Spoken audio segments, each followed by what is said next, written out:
ఖమ్మం జిల్లా వైరాలో ఇండియా కూటమి ప్రతినిధులు ప్రత్యేకంగా సమావేశమయ్యారు. కాంగ్రెస్ ఎంపీ అభ్యర్థి రఘురామరెడ్డికి మద్దతుగా ఈ సమావేశాన్ని నిర్వహించారు. మతతత్వ బీజేపీని గద్దెదించేందుకు సిద్ధం కావాలని, రఘురామరెడ్డిని గెలిపించాలని ఎమ్మెల్యే మాలోతు రామదాసు నాయక్ కార్యకర్తలకు పిలుపునిచ్చారు.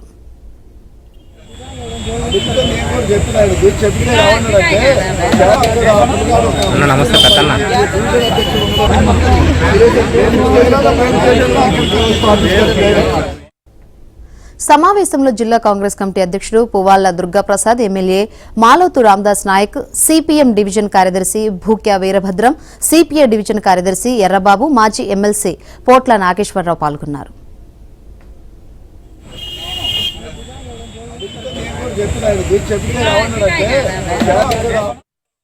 రాహుల్ గాంధీ నాయకత్వంలో ఇండియా కూటమి అధికారం చేపట్టడం ఖాయమని కాంగ్రెస్ నేతలు పేర్కొన్నారు.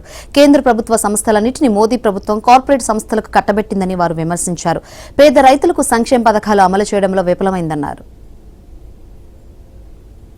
లోక్సభ పార్లమెంట్ ఎన్నికలు జరుగుతూ ఉన్నాయి. రేపు 13వ తారీఖున తెలంగాణలో ఖమ్మం పార్లమెంటుకి ఎన్నికలు జరుగుతున్న సందర్భాలు చూస్తూ ఉన్నాం. ఈరోజు దేశంలో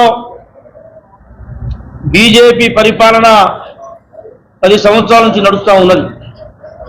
10 సంవత్సరాల మోదీ పరిపాలనలో ఏ వర్గం కూడా తృప్తి లేని పరిస్థితి మనం చూస్తూ ఉన్నాం. మోదీ గారి పరిపాలనలో అనిల్ అంబానీ తప్ప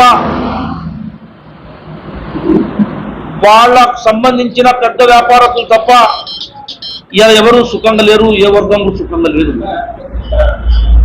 ఇలా నిరుద్యోగ సమస్య కూడా ఎక్కడ కూడా ఉద్యోగాలు ఇచ్చిన పరిస్థితి లేదు.